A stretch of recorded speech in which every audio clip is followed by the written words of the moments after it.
Hiya folks, welcome back to my channel. My name is Hannah and today I'm going to be kicking off a Lord of the Rings vlog, which is so exciting. I've never read the kind of like big famous trilogy by J.R.R. Tolkien. I have read The Hobbit and I have watched the Hobbit films, but I have not read or watched The Lord of the Rings or The Rings of Power or anything like that. So literally anything but The Hobbit I am completely new. There is a few references and a few kind of spoilery bits and pieces which I didn't get from watching the Hobbit films themselves, but watching kind of commentary and things from people that have either read or watched The Lord of the Rings. Um yeah. Because they added a lot to the Hobbit films. I'm gonna tell you that much. But that's maybe a video for another day, like speaking about the like good or bad book to film adaptations, because I feel like a lot of people in the book community will have a lot of to say about that. But yeah, I just felt that it's about high time that I got further into my journey with Tolkien. I only started it last month with reading The Hobbit last month and watching the Hobbit films last month. Honestly, the Hobbit films, although they're not incredibly accurate and they added a bunch of unnecessary things to the story, and why was it 3 films? I will never know. But they're so comforting. I love them so much. And the Hobbit book, the only 5 star from last month. Everything else was like 4 stars or below. But yeah, absolute 5 star for the Hobbit. So maybe we'll have 5 stars for all of these. I'm just so excited. I'm so excited. So yeah, and I'm gonna be watching the films as we go along. So once I've read The Fellowship, I will go on to watch The Fellowship and so on. You get what I mean. So we're gonna be watching that, and then we'll see how we go, and we'll see if The Hobbit and The Lord of the Rings are kind of on the same par. I have no idea what to expect. All I know is that I've become obsessed with Middle Earth and Tolkien's inventions as of late, so it's time to get cracking. It's time to get cracking and get into this. And yeah, time to get some reading done, I suppose. I'll see you guys in my next update for this vlog.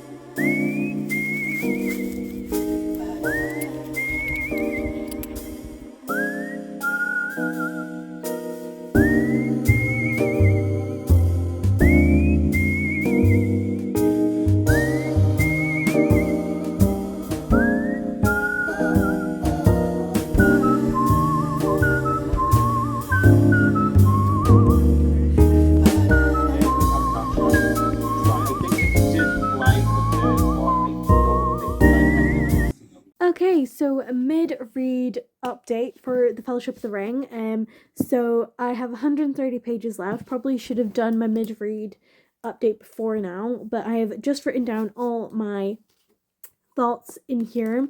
So let me get them up for you. So I've noted the tone shift from The Hobbit to this to The Lord of the Rings, which a lot of people have said and noted the tone shift, and a lot of people like the tone shift. I just feel like Frodo is a lot more melancholic, a little bit more tragic compared to Bilbo, which is understandable because I feel like Frodo's background has a lot of tragic in it, being an orphan that had to go and live with his uncle, and also the fact that as soon as Frodo came of age, Bilbo was like, yeah, I'm out. I'm going to live the rest of my life somewhere else, not in the Shire. And we don't know what happened to him for like 17 years, which is crazy. Sam has some of my favorite moments because he's ride or die for Frodo. You know, just the moment when the conspiracy is unmasked and they're like, okay, we know that you have some sort of crazy ring that belonged to your Uncle Bilbo. We have no idea what kind of danger it's put you in, but wherever you have to go, whatever you have to do, we're coming with you. That was like melted my heart, because up until that point, my boy Frodo thought he was going to be on his own. And then also the fact that Sam, when Frodo got injured, was like, we need to stop, we need to do whatever we need to do to get him better. And he didn't leave his side once they got to Ravendale, and Frodo was getting his treatment, and like it was the close shave. Like Frodo was injured, and I think the weapon was turning him into a wraith. Like whatever magic was in that weapon was turning him into a wraith, so Sauron could control him, which is like crazy.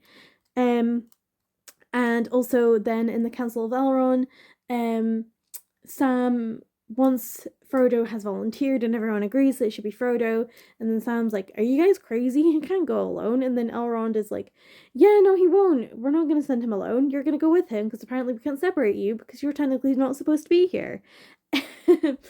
And Sam's like, "Oh, snap." Which I'm just like, "Oh, that's so sweet." And then, oh, we meet Strider and slash Aragorn at the Pony Inn, which, oh, I love him. If it wasn't for him, the hobbits for sure would have died by now. I'm not gonna lie to you. I mean, Gandalf says it himself that it would, like, the situation would be a lot more dire if it wasn't for Aragorn. Bilbo turns up in Rivendell, and I'm just like, "Bilbo, you're alive, thank God." And I just wanted to cry of happiness when he turned up, and I'm pretty sure I had the same reaction as Frodo, and Frodo was just so happy to see Bilbo, and yeah, it warmed my heart. Oh, and my last little note is looking back at the Tom Pompadour thing, and I was like, it gave Lotus Casino vibes from PGO, which is kind of like, if you haven't read Percy Jackson, it's basically based on the lotus flowers, where if you have a lotus flower you lose all perception of time. It's kind of very trippy, and I just had a feeling that when the hobbits left Tom Pompadour's kind of house, they would leave, and then a bunch of time would have passed and it would have been trippy, and I just didn't think Tom Pompadour had the best vibes. Like, I was like, he seems too nice that is sus. Like, I just thought he was really sus, and then he turned out to be all right and he saved them. So, and he even took them off of, like, saw them off to the point where they're off his land. So I was like, he's a good guy. But I was sus with him for a very long time. But yeah, those are my thoughts so far. I'm gonna sign off for here.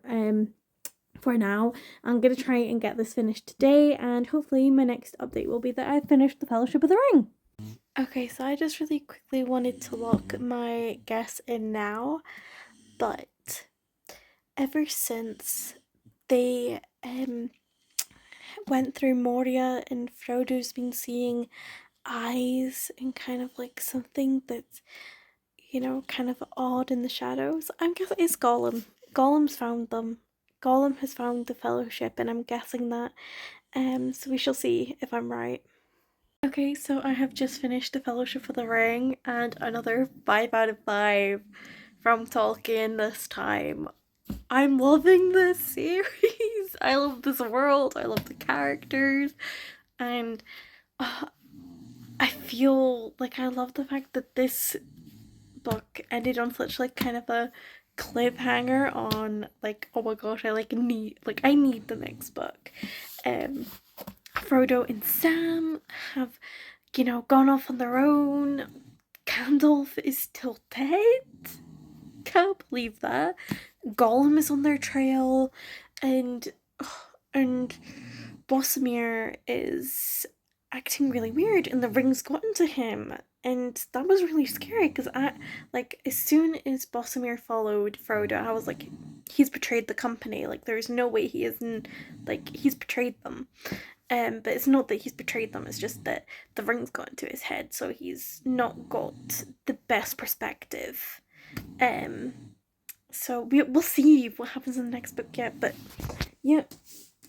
Onto the Two Towers. I'm so excited.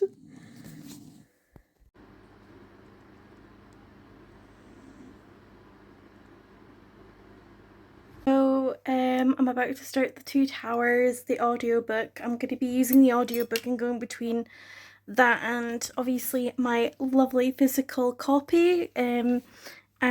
But just for my kind of first session of it, I'm going to ease myself into it again with some knitting while I listen to the audiobook. So that's what I'm away to do now. Okay, so I have just read the White Rider chapter 5 of The Two Towers, and I knew it. I knew Gandalf was alive. I knew it cannot be the end of Gandalf. I just knew it. And I'm also liking all the different POVs that we're getting at the moment. And we haven't had a POV from Frodo at all. And we're almost through the first 100 pages of the book, which is good. Like, I liked Pippin's POV and I'm liking Aragorn's too, so not complaining, but I do hope we catch up with Frodo and Sam at some point soon.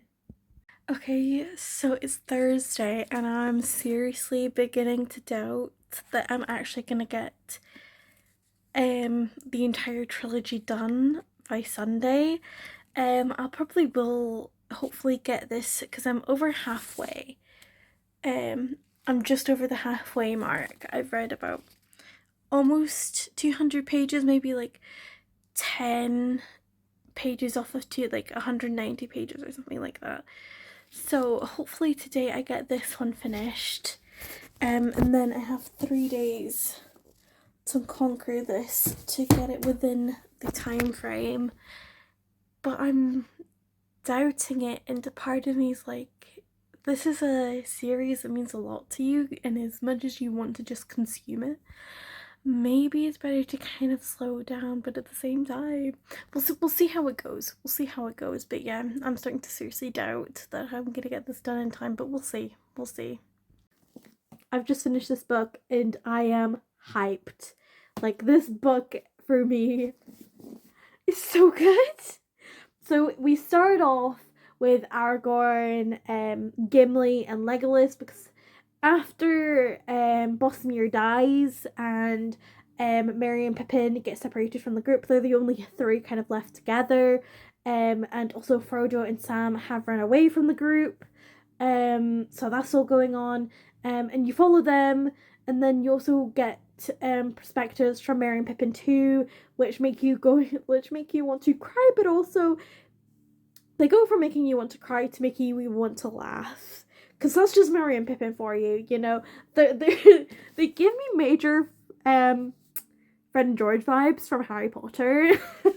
Like, I just love them. I love Merry and Pippin at all costs. Please protect them. And I was just kind of like, I'm loving these different perspectives. I am. But I was just not expecting for Frodo's perspective to be held off so long until like the second half of the book. Like, it literally is in the second book of the book, if that makes sense, that Frodo comes back into the story. And you know, the first book is kind of like with Merry and Pippin, a little bit of emotional damage because of the communication orb. Pippin and Merry go through a lot of trauma by being captured by the orcs. Aragorn, Gimli, and Legolas at least are reunited with Gandalf, so they at least by the end of their kind of perspectives, they have kind of a way that they're going. And I mean, they do end up finding Merry and Pippin as well, but we still kind of have the worry that Pippin has this connection to the communication orb, which worries me because protect Merry and Pippin at all costs. I love Pippin and I love Merry. And then book 2 is just emotional damage. Emotional damage. So Sam and Frodo decide to go on their own, and I have no idea what would have happened to Frodo if he was on his own. I'm telling you, like, it is a good thing Sam is stubborn. It is a good thing, and I'm sorry, but he had to protect me. Sam and Frodo, there's just so many moments between those two that makes me want to bawl my eyes out, where Sam just lets Frodo fall asleep on his lap, and how he wakes him up by brushing the hair out of his face and goes like, it's time to get up. And I'm just like, I want to cry. And then they hold each other's hands while going through the dark tunnel, and then Sam's reaction to Frodo. I was on the bus when I read the choices of Master Samwise, that chapter. I was on the bus coming home and I wanted to scream, I wanted to react, but I had to keep it cool. But I was like, Tolkien, you have not just killed off your main character. Like, if you're about to come in with some resurrection magic, you better do it quick. I need it. Like, we need it now. But turns out we don't need it. He's poisoned, but he's knocked out. But the spider was scared off before she could finish him off. But he's in the hands of the orcs. And Sam's the only one there that can get him out at the moment. And that's where we leave it off. But he's not dead. So Tolkien's really like, we're really sure that he's dead. But then it kind of like, oh, he's just really unresponsive because of the poison. But it's not going to kill him. So it's kind of like a gotcha moment. And I was like, Tolkien? You've got to be kidding me. Like, seriously? So all I'm going to say is that I'm going to be picking this up as soon as, because I'm hyped. I am invested and I love this world. Like, I've loved this world since I read The Hobbit, but I'm obsessed now. Like, there is no going back. This is a new hyperfixation for me. So bring on the final book.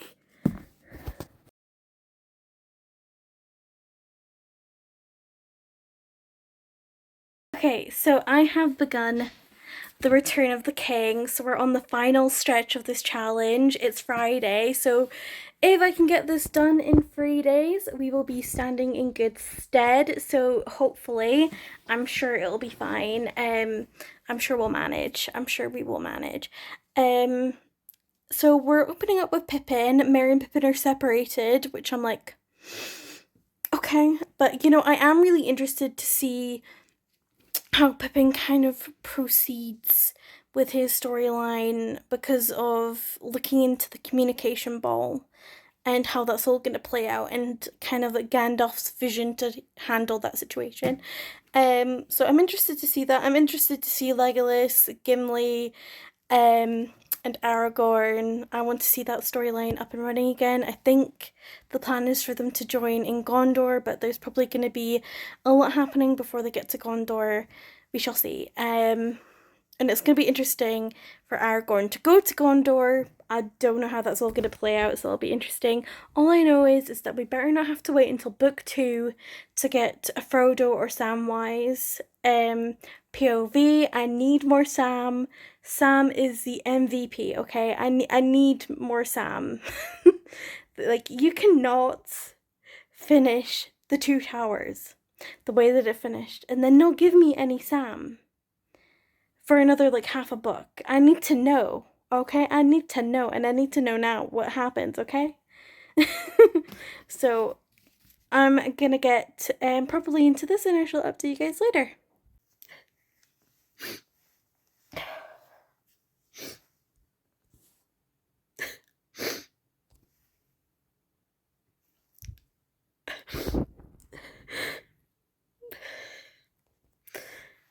So I have just finished The Lord of the Rings, and I don't think I can actually like say how much it means to me that I've finished it, and I now know how it ends. And but I think I'm gonna have to properly update you guys later because, as you can see, I'm a mess. I knew this series would do this to me. I knew going down this road and embarking on The Lord of the Rings would be emotional damage, and it has been, so I knew I was getting myself into. But yeah, I'm gonna have to update you guys again later because okay guys, so I last filmed on Friday and I feel like I need to wrap this up. So here are my thoughts on Return of the King, and then I'll go into my thoughts on the series as a whole. So Return of the King is where we finish off, and this book, it's emotional damage just because it's the end of it all, and you know, you just see how much people are going through, and this is where everything's at its height of the war's at its height, and then also at its end, and you're kind of just like, well, what do I do now, kind of thing. So I want to speak about Aragorn first. He comes into his own. He comes in with the army of the dead. He has an amazing like trio with Gimli and Legolas, like he has throughout the other books. And you know, he just came in clutch, and he came into his own with his destiny, which he'd been running for 87 years really. So we love that for Aragorn. We really, really do. And then also I want to talk about Merry and Pippin. It's the first time they are separated, and my heart did not like that. I could not wait for them to be back together, and they got back together, and they're together again, and they proved themselves, you know, absolutely badass. Merry, when he was with the Alwyn of Rohan, and those two being the most underestimated people in that battlefield, but also being the ones to maim and kill the Witch King. Like, can we just talk about that for a second? Can we talk about that for a second? Like, that is too good. And Pippin came into his own as well, and I just love the fact that like the character progression with Pippin and Gandalf, just from the youthful of a took to Gandalf truly seeing that Pippin had some worth, and you know, he loved him really. Oh, it makes me laugh. It makes me laugh. And yeah, I really love the fact that they also, both of them, you know, they had to be separated to really come into their own and find their strengths, and then they came together in the end, and they absolutely kicked ass, and then they kicked ass again when they came back to the Shire, and you know, their ending is that they are still kind of keeping peace and keeping, you know, bringing their kind of like new outlook on life to the Shire, which is really, really, really good. Speaking of Merry and Pippin, one of Merry's biggest moments I've already mentioned was with Alwyn of Rohan. I love her ending, and you know, her marriage kind of builds that bridge between Gondor and Rohan, and I also love the fact that yes, her character ends in marriage, but you know, it's still a really big plus that we get such a badass battle scene for a female character, because going into this, I just didn't think we were gonna get any well developed, well understood female characters, but we did. We did. Which I'm really, really happy. Obviously there still could have been leaps and bounds in terms of female characters in this. But you know, whenever Elwyn of Rohan was on my screen or on my page, you know, I was eating it up. I was like, yes, please. We love to see this, because I just didn't expect it, and I loved it. I've got my little trusty notebook to remind me what else I've written down. Oh yeah, Sam still carried throughout this book. He was amazing. He literally carried Frodo when it mattered the most, and he was there, and he didn't abandon Frodo, which is so important. And he even bore the burden of the ring for a little while when Frodo couldn't, which I think is amazing. So yeah, Sam is amazing, and he definitely deserves a happy ending. Happy ending. And then I've written Frodo's ending, like, and Frodo's ending. Frodo, he deserved to go back and have the ending that Merry and Pippin or Sam had, but he just didn't have anything left for him when he returned, and that's heartbreaking to me, because he went through hell and back, and his life was uprooted when he left. But the thing is that I got the sense at the start of the Fellowship that those 17 years after Bilbo left, he didn't really have anything for him left there other than Sam, Merry, and Pippin, and they kind of kept him there. He just didn't know what else was out there. Then he went on this adventure, realized that when he came back, there still wasn't anything really for him there other than his friends. But his friends had other things going on, and it was lonely. And it was lonely for those 17 years between Bilbo leaving and the events of The Lord of the Rings. You get what I mean? So I understand why he had to leave, but it just devastates me, and I wish that Frodo had something there to keep him in the Shire. But you know, if he had to go to the Havens, he had to go to the Havens, the Undying Lands, and I just it makes me cry. It does, because I just know that there's a lot of people out there that would feel a kinship in kind of Frodo's need to go out and see what else is out there, because maybe where you grow up or everything you knew, one day you come back to it and there's just nothing there for you anymore. And that might be relatable to some people, but it ripped my heart out. It really did. So yeah, Return of the King, another 5 out of 5. Every single book in this series has gotten 5 out of 5 because it's just got everything you could ask for. It like, when people say it's the blueprint of all fantasy, believe them. This is it, like, yeah.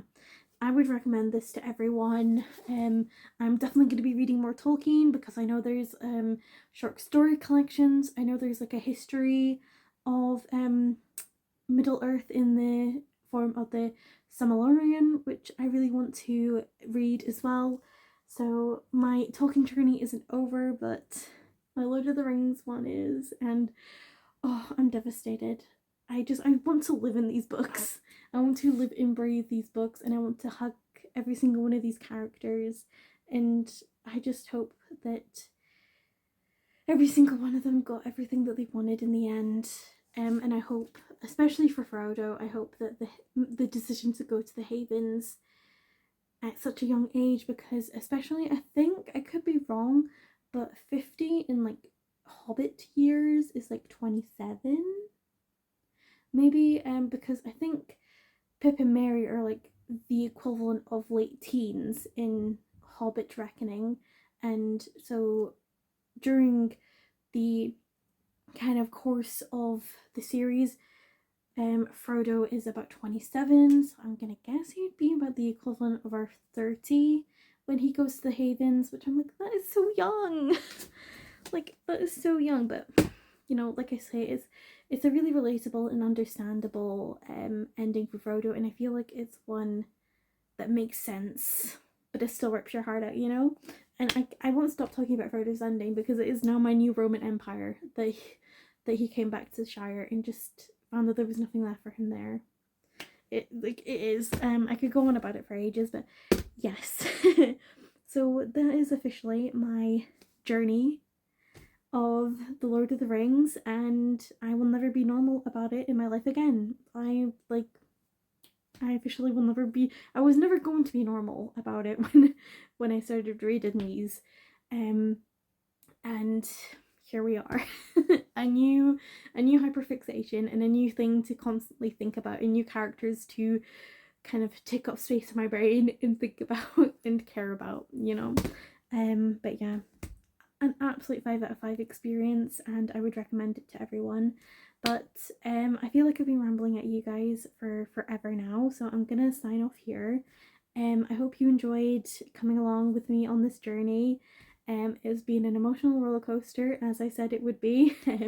But as long as we've all had a good time, which I personally have, that's all reading. That's all that matters about reading. That's all that reading is about.